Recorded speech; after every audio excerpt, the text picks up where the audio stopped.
नमस्कार साथियों, स्वागत है आप सभी का अंकित इंस्पायर्स इंडिया पर। मैं हूं अंकित अवस्थी। आप हैं मेरे साथ में आज एक ऐसे सेशन पर चर्चा करने के लिए जिसकी शायद आपने कभी कल्पना भी नहीं की होगी। हो सकता है कि आपने अफगानिस्तान में तालिबान को केवल आज तक आतंकी की तरह से ही ट्रीटमेंट दिया हो, ये ना समझ पा रहे हो कि ये भी कभी पैसे कमाने के बारे में विचार कर सकते हैं।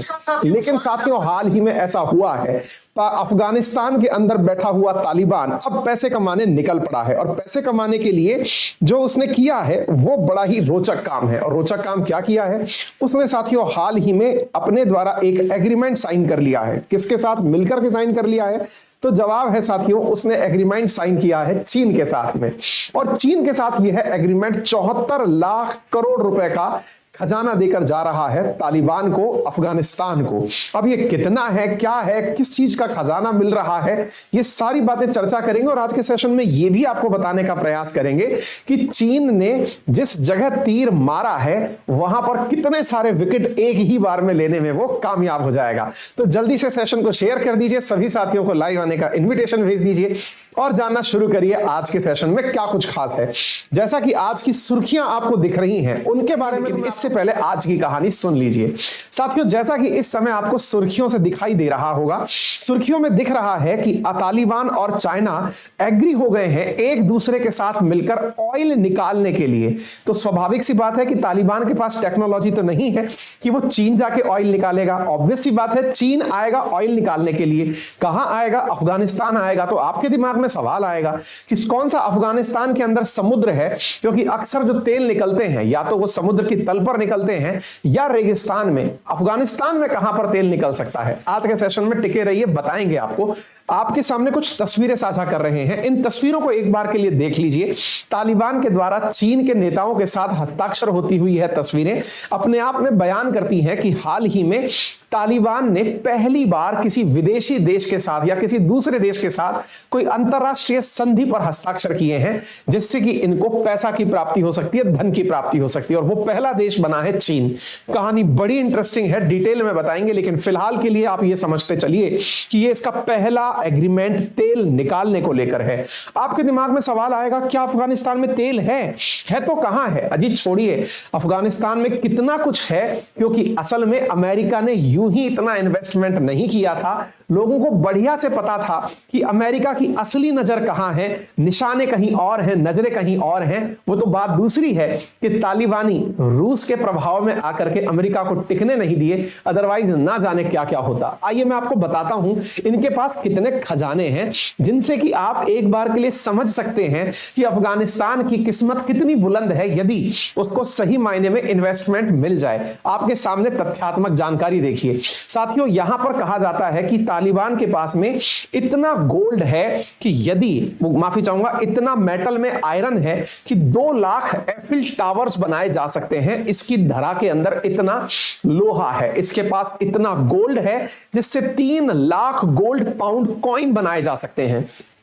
इसकी धरती के अंदर इतना कॉपर है कि अगर अर्थ से लेकर मून के बीच में तार डाला जाए तो वो 14 बार डाला जा सकता है। इसके पास इतना एल्यूमिनियम है कि 500 बिलियन मैकबुक बनाई जा सकती हैं। इतना अफगानिस्तान की भूमि के अंदर इतना मिनरल प्रेजेंट है साथियों। और ना जाने कितने ही रेयर अर्थ मेटल यहां पर प्रेजेंट हैं, barium, lead, clay, industrial mineral, celestial, gold, ना जाने क्या कुछ है इसके पास में।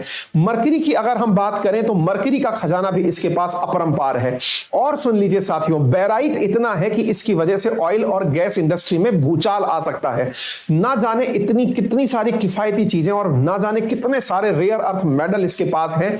ये बस उनको निकालने के लिए कोई अच्छी सत्ता आ जाए। अमेरिका ने यहां आने का प्रयास किया था बलपूर्वक, हालांकि वो टिक नहीं पाया। लेकिन अब चाइना यहां पर आया है डिप्लोमेसी के माध्यम से, पता नहीं कितना कुछ कमा के निकल जाएगा। जैसा मैंने आपसे कहा, यहां पर ग्लास सैंड इतना है कि उससे 1.3 टन मार्बल बनाया जा सकता है। यहां पर वॉशिंगटन मॉन्यूमेंट्स बनाए जा सकते हैं। इतना डोलोमाइट इसके पास है, इतना लाइमस्टोन इसके पास है कि इससे 92 ग्रेट पिरामिड ऑफ गीजा बनाए जा सकते हैं। मिनरल्स की कोई कमी नहीं है। अब जिसकी जरूरत है वो है कि एक्सप्लोर करने के लिए कोई चला लेकर चलते हैं। और हां, ये मैं बात फिर से दोहरा दूं क्योंकि आप में से कुछ साथी कमेंट करके इस प्रकार की बातें और परिभाषाएं व्यक्त करते हैं कि सर ये बैटिंग है। मैं आपको क्लियर कर दूं, भारत भारत सरकार ने स्पष्ट रूप से गाइडलाइंस जारी कर दी हैं। आप सबके सामने ओपन है कि आप सरकार को अपनी तरफ से लिख कर दे सकते हैं। बेटिंग देश में अलाउ नहीं है, गेम ऑफ स्किल अलाउ है। आप अपने स्किल से टीम बनाकर जो स्कोर करते हैं उसके थ्रू जो आप इवेंट के अंदर पैसे जीतते हैं, केवल उतना ही अलाउड है।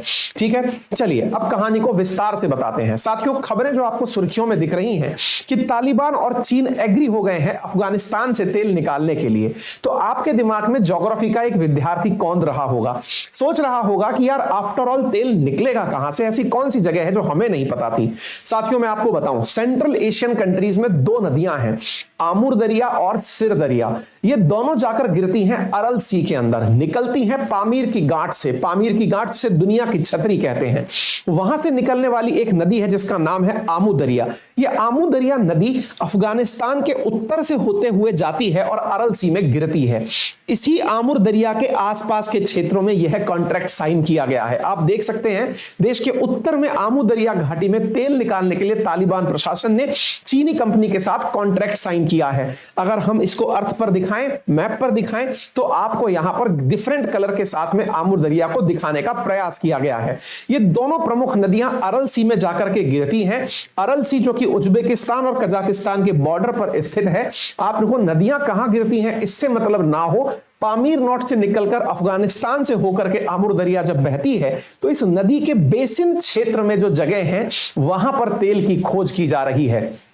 चीन की शिनजियांग सेंट्रल एशिया पेट्रोलियम नामक कंपनी तेल और गैस के लिए यहां पर डील की है और यह डील केवल 3 साल के लिए साइन की गई है। उसमें कंडीशन डाली गई है कि पहली साल में जो तालिबान का शासन चाहता है, अगर आपने वो सामान उपस्थित नहीं कराया, वो चीज उपलब्ध नहीं कराई, तो हम आपका कॉन्ट्रैक्ट आने वाले 3 साल के अंदर खत्म कर देंगे। हालांकि यहां पर कई जानकारों का कहना है कि असल में चीन का उद्देश्य यहां केवल तेल निकालना नहीं है, अपितु इस जमीन में स्थित गैस का भंडारण भी बाहर निकालना है। आपको इस बारे में जानकारी हो तो अच्छा लगेगा कि चीन के द्वारा $54 करोड़ का तेल और गैस निकालने का यह समझौता साइन किया गया है, जो कि चीन की company Xinjiang central Asian petroleum and gas के द्वारा किया गया है। चीनी कंपनी ने 3 साल के लिए $450 मिलियन में यह सौदा किया है और इस अवधि में 3 प्रांत हैं जिनमें एक का नाम है सर ए पुल, एक का नाम है जावजान, एक का नाम है फरियाब। उसके 4500 वर्ग किलोमीटर के क्षेत्र में तेल का उत्पादन किया जाएगा। आप यहां पर तालिबान के स्पोक पर्संस के द्वारा कही गई जानकारी देख सकते हैं। उम्मीद की जाती है कि आने वाले सालों में यहां पर 1000 से लेकर के 20,000 टन तेल का उत्पादन प्रतिदिन हो सकेगा 4500 स्क्वायर किलोमीटर एरिया में। शुरुआती समय में यहां पर हर साल $150 मिलियन का इन्वेस्टमेंट होगा, जो कि यहां पर उपलब्ध तेल की खोज में खर्च किया जाएगा। यह कॉन्ट्रैक्ट अगले 25 सालों के लिए किया जाएगा, जिसकी वजह से 3000 अफगानियों को नौकरी मिल सकेगी। आमुर दरिया तेल घाटी तेल निकालने के लिए तालिबानी प्रशासन ने चीनी कंपनी के साथ कॉन्ट्रैक्ट पर हस्ताक्षर किए हैं। यहां पर जितनी भी हस्ताक्षर किए गए हैं उनमें एक मेजर चीज निकल करके आती है कि क्या यह पहली बार है, चीन ने कब यह आश्वस्त कर लिया कि अफगानिस्तान में तेल है जो निकाला जा सकता है। साथियों, यह बात है वर्ष 2011 की, जब अफगानिस्तान में हुआ करता था अमेरिकी शासन। साथियों, उस समय पर अफगानिस्तान के अंदर चीन पहुंचा था और पहुंच करके चीन ने यहां के आमुर दरिया क्षेत्र में सर्वे करवाया था और सर्वे से यह क्लियर हुआ था कि यहां पर तेल निकाला जा सकता है। बात 2011 की थी। 2011 में चीन ने यहां पर काम करना शुरू किया, लेकिन कुछ ही समय बीता 2013 में चीन ने जितना काम किया वो बीच में छोड़कर चला गया। कारण निकल करके आए तो सबसे बड़ा कारण यह निकला कि तेल निकाल भी लिया गया तो चीन लेकर कैसे जाएंगे। ऐसी स्थिति में रास्ता क्या हो सकता है, क्योंकि अफगानिस्तान लैंडलॉक कंट्री है, समुद्र उसको मिला हुआ नहीं है। तब शी जिनपिंग के दिमाग में वो जो जानकारी थी वो दुनिया के सामने नहीं आई थी। That was one belt and road initiative. शायद आपको याद हो, शी जिनपिंग ने दुनिया को बेल्ट एंड रोड इनिशिएटिव दिया, जिसकी वजह से पाकिस्तान के अंदर इसी के माध्यम से जो सीपैक की घोषणा हुई, चाइना पाकिस्तान इकोनॉमिक कॉरिडोर की घोषणा हुई, जो कि पाकिस्तान के ग्वादार को शिनजियांग रीजन के साथ चीन से जोड़ रहा था। शी जिनपिंग के दिमाग में एक बैक ऑफ द माइंड क्या था ये तो किसी को नहीं पता था, लेकिन अगर यह डील आज साइन हुई है तो यहां पर बहुत क्लियरली विजिबल है कि यह तेल वापस चीन ले जाने के लिए अब सोचने की जरूरत नहीं पड़ेगी, क्योंकि चीन लगभग पाकिस्तान को तो खरीद चुका ही है, क्योंकि सीपैक चाइना चाइना का पाकिस्तान से होकर ही निकलता है, जिसमें गैस पाइपलाइन और तेल पाइपलाइन भी सड़क के पैरेलली डाली जा रही हैं। यानी 2013 में जिस काम को चीन अफगानिस्तान में करता हुआ बीच में छोड़ गया था, अब वह कार्य अटकेगा नहीं। अब अफगानिस्तान से निकला हुआ तेल पाकिस्तान के माध्यम से होते हुए चीन तक पहुंचेगा। और ऐसी स्थिति में फिलहाल की बात निकल कर आती है कि साहब जब कंपनियां चली गई थी तो क्या तालिबान को नहीं लगता कि अब भी कंपनियां चली गई तो क्या होगा? इस बार तालिबान ने समझदारी दिखाई है और कहा है कि देखिए हमें पता है कि यहां कितना तेल है, कितना गैस है, यदि कोई यहां से निकल कर चला गया, कॉन्ट्रैक्ट 25 साल से पहले नहीं तोड़ सकते, यदि आपने तोड़ दिया तो हम आपका सारा सामान जब्त कर लेंगे, चवन्नी देंगे नहीं। इस प्रकार से इन्होंने धमका दिया।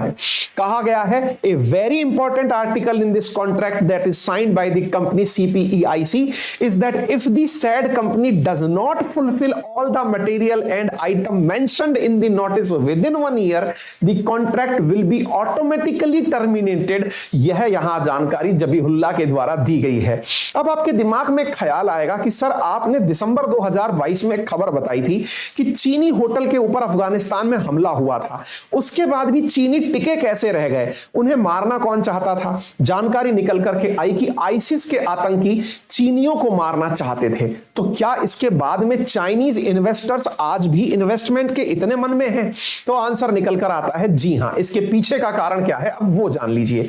यह खबर हमने आपसे डिस्कस की थी 12 दिसंबर को। 12 दिसंबर के बाद में 15 दिसंबर को चाइनीज इन्वेस्टर्स ने इन्वेस्टमेंट करने से अपने आप को रोक लिया था कि नहीं भाई हम इन्वेस्टमेंट करने से अपने आप को रोक लेते हैं, क्या पता हमारे ऊपर फिर बम धमाके होने लगे। लेकिन तालिबान जो कि खुद आतंकी है, खुद आतंकी संगठन है, उसको भी कोई दूसरा आकर के धमका जाए ये उसे बर्दाश्त नहीं था। चाइना को इन्होंने गारंटी दी कि आप चिंता मत करिए सर, हम आपके साथ हैं, यदि कोई आपको धमकाएगा तो हम उसे हवा में ही मार गिराएंगे। हुआ भी यही साथियों। अफगानिस्तान के तालिबान ने रेड मार करके आईसिस के उन आतंकियों को जिन्होंने चाइनीज होटल के अंदर गोली चलाकर अफगानिस्तान में चाइनीज को डरा दिया था, अफगानिस्तान के तालिबान ने जाकर आईसिस के 8 आतंकियों को मारा और चाइनीजों को यह सुरक्षा एहसास दिलवाया कि आप चिंता ना करें, जो भी आंख आपकी तरफ उठाएगा उसे हम मार गिराएंगे। तभी जाकर के साथियों ये जो खबर आप देख रहे हैं 5 जनवरी की, ये निकल कर आती है। तभी जाकर के तालिबान के मारे गए 8 आतंकियों की बदौलत चाइना तैयार होता है कि ठीक है भाई बाकी सब तो सही है, अब मैं आपके पास इन्वेस्टमेंट के लिए तैयार हूं। साथियों आप सबको मालूम होना चाहिए तालिबान की वर्तमान में खूब अच्छे से स्थिति ये सही है कि उसके पास में दुर्लभ प्रचुर मात्रा में भंडार है, लेकिन निकालने के लिए संसाधन और धन का अभाव है। और ऐसी स्थिति में वर्तमान में तालिबान के शासन में अफगानिस्तान के अंदर जबरदस्त फूड स्कार्सिटी है, यानी कि धन की और भोजन की कमी है। इसके लिए इसे विदेशी निवेश की आवश्यकता है। ऐसी स्थिति में अगर हम दुनिया भर के रिकॉर्ड देखें तो वर्ल्ड के अंदर जो सबसे ज्यादा भूख से पीड़ित देश हैं उनमें अफगानिस्तान का नाम निकल कर आता है। यह तो हुआ अफगानिस्तान के आज के वर्तमान के निर्णय के पीछे की कहानी। लेकिन आपको मैं लॉस एंजलिस टाइम की एक खबर सुनाता हूं। नवंबर 3, 2022 को छपा हुआ यह जानकारी है। उसमें अमेरिका के इस अखबार ने यह जानकारी दी थी कि दुनिया को चूंकि क्रोमाइट और लिथियम की जरूरत पड़ने वाली है। मैं आपको बता दूं साथियों, वर्ल्ड इकोनॉमिक फोरम ने अपनी रिपोर्ट में छापा था कि दुनिया को अगर नेट जीरो इमिशन की तरफ जाना है तो इन्हें बड़ी मात्रा के अंदर बहुत सारे व्हीकल्स की जरूरत पड़ेगी, वो व्हीकल्स जो कि इलेक्ट्रिसिटी से चलते हों। ऐसी स्थिति में साथियों लिथियम बैटरी की बड़ी आवश्यकता है। और आपको जानकर आश्चर्य होगा कि यह लिथियम प्रचुर मात्रा के अंदर और भी दुनिया की अधिकतम मात्रा लिथियम की अफगानिस्तान में उपस्थित है। यानी कि आने वाले समय में चीन यहां पर केवल गैस और तेल ही नहीं निकालेगा, अपितु सोना, निकल, लिथियम जैसी अनमोल धातुएं भी निकालेगा, जिसका भंडार अफगानिस्तान में 1 से लेकर $3 ट्रिलियन हो सकता है। यह यहां की संभावनाएं हैं। तभी तो चाइना के द्वारा यहां पर इन्वेस्टमेंट लिथियम सेक्टर में भी किया जा रहा है। साथियों अफगानिस्तान दुनिया के सबसे गरीब देशों में से एक है, लेकिन अफगानिस्तान में 1 ट्रिलियन यानी 74.37 लाख करोड़ रुपए से ज्यादा के मिनरल्स प्रेजेंट हैं। ये आज का दावा नहीं है, 2010 का दावा है। जियोलॉजिकल सर्वे ऑफ इंडिया के द्वारा दिया गया दावा है, जिसे आप देख सकते हैं। अर्थात कहने का मतलब यह है कि दुनिया को पता है कि कितना बड़ा प्रचुर मात्रा में भंडार यहां पर उपस्थित है। जो तस्वीर मैं आपके साथ साझा कर रहा हूं यह वर्ष 2011 की तस्वीर है, जिसमें काराजगान साइट पर अफगान व्यक्ति को सोने का टुकड़ा मिलता है। यानी कि सोना भी यहां पर प्रचुर मात्रा में है। अर्थात लोहा, तांबा, तांबा, कोबाल्ट और सोने के यहां पर प्रचुर मात्रा में भंडार है और ऐसी स्थिति में इतने दुर्लभ मिनरल्स हैं कि mobile phone, TV, hybrid engine, computer, laser और बैटरी आदि की किसी प्रकार की कोई समस्या नहीं होगी।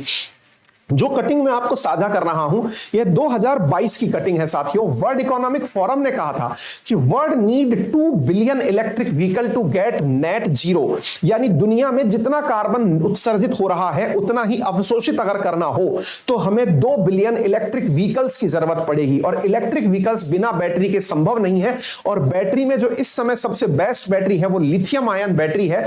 ऐसी स्थिति में साथियों इसके लिए आवश्यकता है कि लिथियम प्रचुर मात्रा में हो। तो आप अंदाजा लगा सकते हैं कि यहां पर किस प्रकार से भविष्य की प्लानिंग के लिए चीन के द्वारा अफगानिस्तान के साथ मित्रता की गई है।